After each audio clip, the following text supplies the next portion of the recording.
You're watching a video from DMGIce.com on Area DMG, our YouTube channel. You can visit DMGIce.com for more reviews, podcasts, news, sort of, more pictures, all sorts of neat stuff. You can follow us on Twitter, you can follow us on Facebook, you can do all sorts of neat stuff from the website. So yeah, at DMGIce.com. Let's go ahead and talk today about the Nintendo 3DS. Nintendo of Japan announced on the 20th of September 2010 that the Nintendo 3DS would launch next year in February for a grand total of 25,000 yen.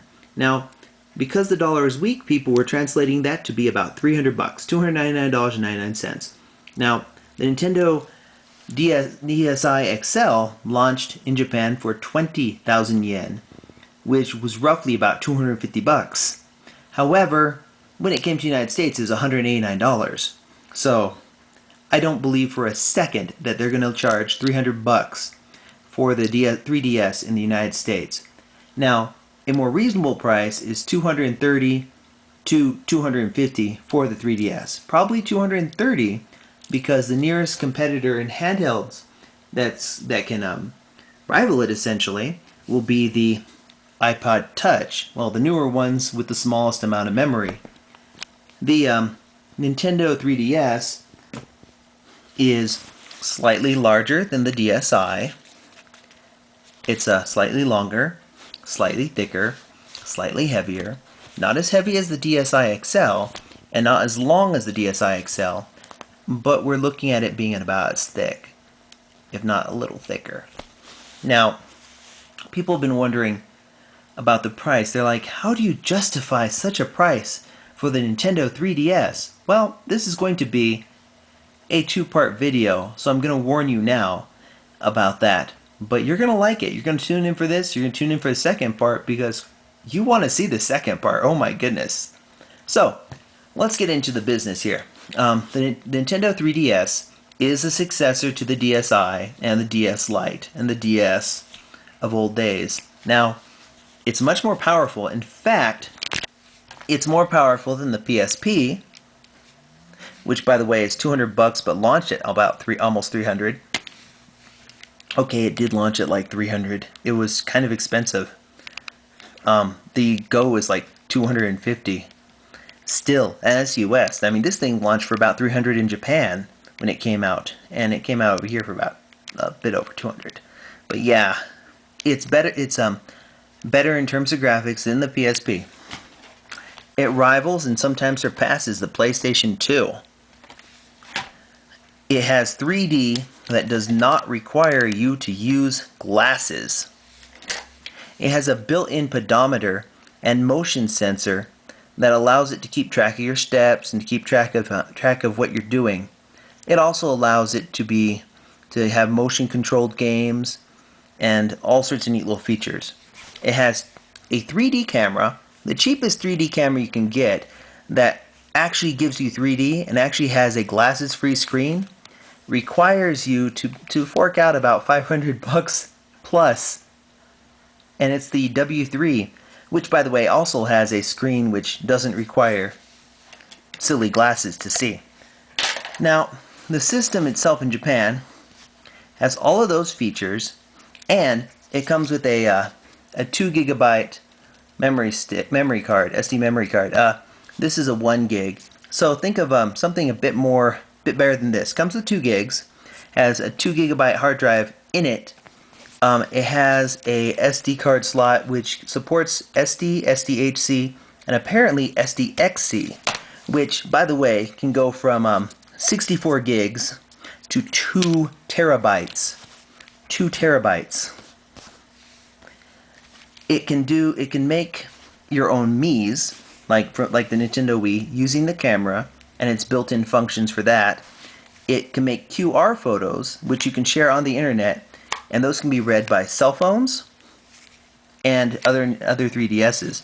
It detects other 3DSs in the area, and it when it's in sleep mode, it'll detect other 3DSs in the area and do the little tag mode, which is kind of a little complex. I don't have the time to really explain it here, but in the old games, like Dragon Quest 9 or Nintendogs, tag mode meant you had to have that game in the system. The 3DS stores information for that inside the system so that when you're passed by somebody with it, it'll send information between the different systems and send back stuff. For example, it'll give you, say, the person's me that they used to represent themselves, the last game they played, when you pass them, how many steps they've been taking, as well as other stuff like friend codes and other such things. Friend codes, it looks like there's going to be universal ones. We'll find more details on that later. Nintendo apologized for some of their terrible internet stuff recently, like with the Wii and the 3DS, with the DSi. For example, stuff I bought on this DSi, I couldn't transfer to this DSi, which is sad. But with the Nintendo 3DS, stuff that I bought on this and stuff that I bought on this, I can transfer to the 3DS. Almost all of it. There will be some restrictions. We'll find out what games can or can't be transferred soon, but it looks like almost all of them will be able to transfer over, which is a huge step up for Nintendo.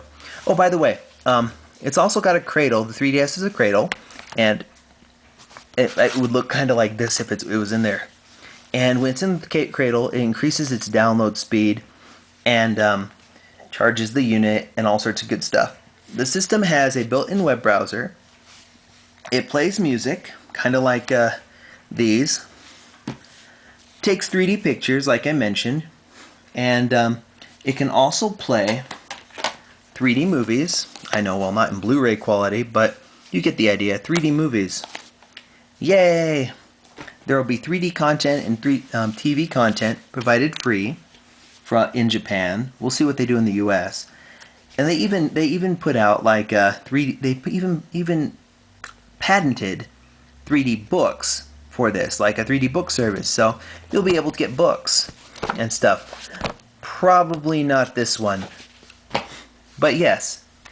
And it's launching in Japan with a 3D version of The Legend of Zelda Ocarina of Time and a 3D version of Star Fox 64. And it's also launching with a virtual pocket. That's the handheld virtual console, and some of the games they've already shown for it will be Super Mario Land and The Legend of Zelda DX. It's also going to be compatible with GBA games, apparently, and there will be some enhancements to that, which is excellent. So you're paying $300 for a system that does a ton of stuff, improves Nintendo's lackluster online service. By the way, free DLC. For example, when it's in sleep mode, and it'll be still looking for Wi-Fi hotspots, and when it finds some, it'll add stuff to itself, like it'll download downloadable content, demos, updates. You can set what you want to download, and the 3DS will do that. Yeah, but they're going to have Virtual Pocket, which we're actually going to go to in the next one, because one thing I think is really amazing about the 3DS is that right off the bat, right out of the gate, I can use almost all of my DSiWare on it. There will be some games in there for their Virtual Pocket. Virtual console games where it's old NES, Super NES, or Sega Genesis games that have updated 3D visuals. In other words, like Streets of Rage with an actual sense of depth to it. But yeah, and then right out of the box, all of these are going to work on it. All of these Nintendo DS games will work on the 3DS. Nothing holding them back. Plus, it's got a potential amount, including Game Boy Color games, Game Boy games, more Game Boy games, and enhanced versions of NES games, Super NES games, Sega Genesis games, and if they ever decide to produce more, if Legend of Zelda Ocarina of Time and Star Fox 64 are successful, we'll see other 3D N64 ports. And let's not forget the Game Boy Advance games and other systems it could be compatible with. We'll go into those in just a little bit. So Optimus Prime says, "You stay here."